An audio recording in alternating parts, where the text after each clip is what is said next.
In this video, we're going to look at some of the key aspects of socialist feminism, which along with liberal and radical feminism is one of the three main strands of feminism. Similar to how liberal feminism draws on liberalism for some of its aspects, so too socialist feminism draws on the ideology of socialism for some of its key analysis and aspects as well. In particular, in line with socialism, socialists believe that capitalism is the root cause of all disadvantage and inequality in society, and it's a system of exploitation. So specifically, capitalism is a system of class exploitation, where one class or group exploits another for profit. Socialists also believe in absolute equality, and it is revolutionary rather than a reformist ideology. So socialist feminists view or analyse female oppression through the prism of the economic structure of society, and in particular the role of capitalism, which they argue is a system characterised by exploitation, with one class exploited by another class, and a position which is supported by the political system. The classic text of socialist feminism is Friedrich Engels' The Origins of the Family, Private Property and the State.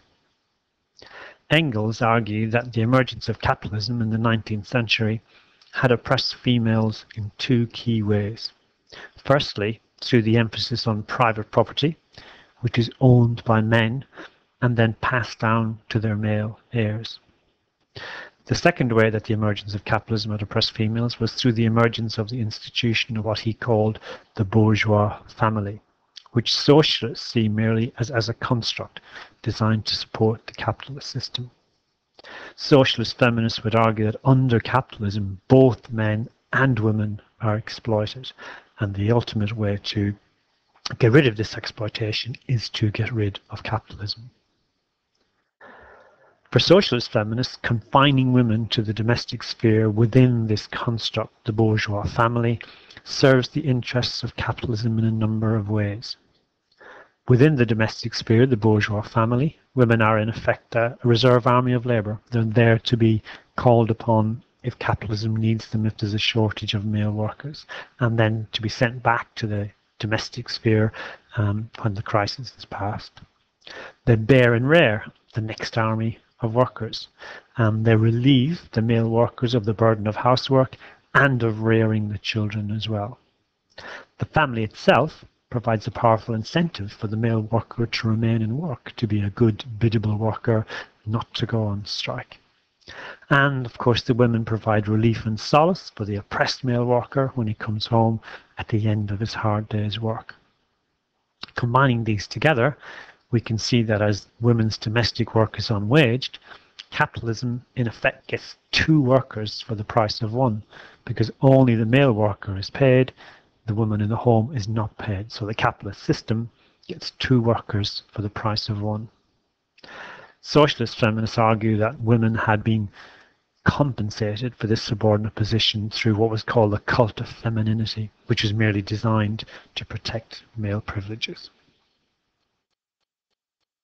In terms of socialist feminists' approach to the core themes, socialist feminists would argue that female oppression originates in the public sphere, but in particular the public sphere of capitalism or the economy, and that this merely then spreads into the private sphere, as confining women to the private sphere within this bourgeois family serves the economic interests of capitalism. So socialist feminists subscribe to the idea of a public-private divide, but female subordination begins in the public sphere, but in particularly in capitalism and the economy, and then merely spreads into the private sphere. In terms of patriarchy, socialist feminists argue that patriarchy can only be understood in the light of social and economic factors. Patriarchy operates in tandem with capitalism. Gender subordination and class inequality are interlinked systems of oppression. Some socialist feminists reject the term patriarchy altogether on the grounds that gender inequality, according to them, is purely a consequence of the class system. It's capitalism, not patriarchy, is the main issue or the problem. In terms of equality and difference, socialism with their belief in absolute equality, is clearly egalitarian, but for socialist feminists, equality has to apply in terms of economic power, something that is not possible under capitalism, and the concept of female equality must address issues such as ownership of wealth and pay differential, and the distinction between waged and unwaged labour. Socialist feminists, like liberal feminists, have not generally regarded gender as politically significant. They subscribe to the idea of androgyny, and for socialist feminists, whatever gender divisions there are merely reflects the deeper economic and class inequalities. For socialist feminists, many believe that what they would call the class war or class revolution is more important than the sex war. If you want to get rid of female inequality, then you need to get rid of capitalism. However, some modern socialist feminists, especially after the experience of women in the Soviet Union, suggest that other factors, such as social, political, and cultural, are also important, rather than just the class war.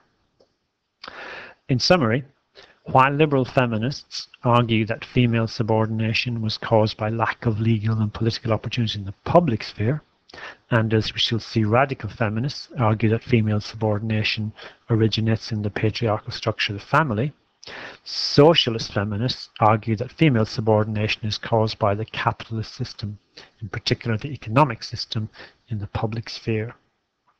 Under capitalism, the emphasis on the ownership of private property by men was the source of female subordination. Furthermore, keeping women confined to the domestic role within the bourgeois family merely serves the interests of capitalism, and female equality can only be achieved by abolishing capitalism. The class war is more important than the sex war. And as such, socialist feminists are revolutionary, but they argue for a class revolution which will abolish capitalism, thus leading to greater female equality.